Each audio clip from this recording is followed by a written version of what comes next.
أعوذ بالله من الشيطان الرجيم بسم الله الرحمن الرحيم الحمد لله وكفى ثم الصلاة والسلام على من لا نبي بعد أما بعد السلام عليكم ورحمة الله وبركاته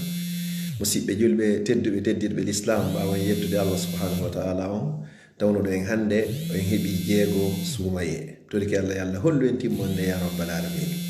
hannde alluwal suumaye meɗen ngal inchallah ngal neeɓi seeɗa ni haray meɗen ngal ligge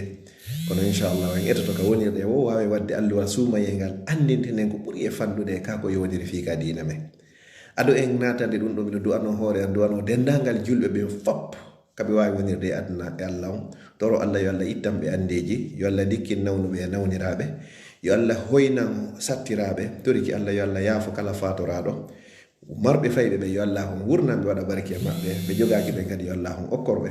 jogiiɓe dewle ɓe yo allah duumiɓe ɓuttinaɓe ɓe maraɓe kadi yo allah okkorɓe sukaɓe meɗen wonɓe hoore lawol ɓe yo allah on lumbinɓe yo allah waɗu en huuru wata waɗu en ñallerɓe toriki allah yo allah wurnu en hoore waɗna haka gurna moƴƴani en allah mi toriki ñande tawata ko laakara woni ko moƴƴanen ƴettitumen nden ñande yaafoɓe mawɓe amen tampuɓe fi meɗen ha tawata hikkiɓe yeeso ɓe yo allah taw har ka firdawsil ala ko to woni werde maɓɓe nden amin amin amin musidɓe julɓe tedduɓe hannde komi andintenta ɗo ko ɓural gotal pet e ɓure ko suumaye jogi ngal ɓural ɗo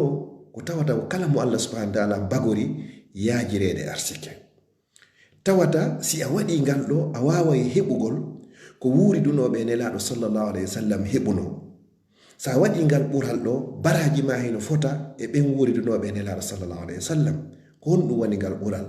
ko tottugol umra e nder lewru suumaye nelaɗo sallallahu alayhi wa sallam ɓe maaki umratun fi ramadan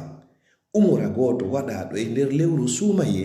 ka hajjatun ma'i baraji muɗum hino fota wa on hajjiduɗo e an min muhammadu sallallahu alayhi wa alihi wa sahbihi wa sallam subhanallah ɗen andi noon ko wonɓe hajjiduno e nelaɗo ko sayidna aboubakar sayidna umar sayidna usman sayidna aliya nene aisha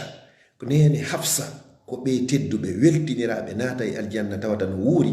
ko ɓe hajjiduno e nelaɗo sallallahu alayhi wa sallam joni noon enen allah arsikari e yi'ugol nelaɗo yo allah holloy en ɓe ka aljanna makko allah arsikari e wuuridugol e nelaɗo yo allah wuurindinoy en ka aljanna makko ɓurɗo towde si allah ɓukkima feere nden hiɗa fe yaajira e to hitande ɓe wakkiloɗa yaha tottoya umra e nder ndu lewru suumaye fiya heɓu baraji wa ɓen hajjidunoɓe e nelaɗo sallallahu alayhi wa sallam mi toriki allah subhanahu wa ta'ala marɓe ɓen yo allah wurtu ɓerɗe maɓɓe ɗen fewtina e tottoygol umra e nder lewru suumaye kala hitande yo allah newnanɓe ɓe jogaki ɓen yo allah okkorɓe feere e fiira e doole fiyo ɓe wawa tottoygol mi toriki allah subhanahu wa ta'ala yahuɓe ɓen yo allah on jaɓanɓe ɓe yahaari ɓen kadi yo allah newnanɓe no ɓe yara musidɓe julɓe tedduɓe wa makka ala musidɓe julɓe tedduɓe wa suudu kaaba ala waɓutu goto ka suudu kaaba no fotawa waɓutuji guluje temedere ko juulata nokkugo hara na makka e madina nama e baytul maqdis si tawi ka meɗen ga heɓuɗo waɓutu goto makka enen ga e juulay duuɓi 53 si wawamo hewtitade musidɓe julɓe tedduɗe si allah bagorima iman bagorima gandal bagorima jawdi a heɓi ɗiɗo fop si a wakkili ka heɓay aljanna hiɗa wuuri ɗaɓɓa kadi aljanna mo natoyta on ñande mayɗa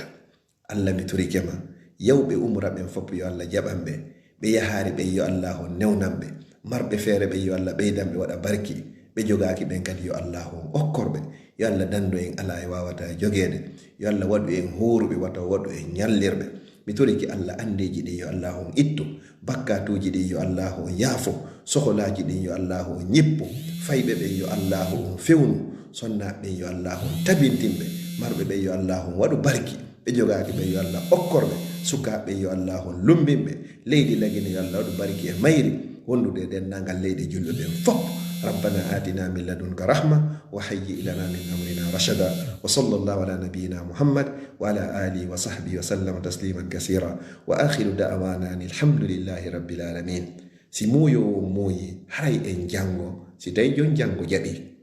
سيتاي كدي هركو أكسمونو الله مي توريكما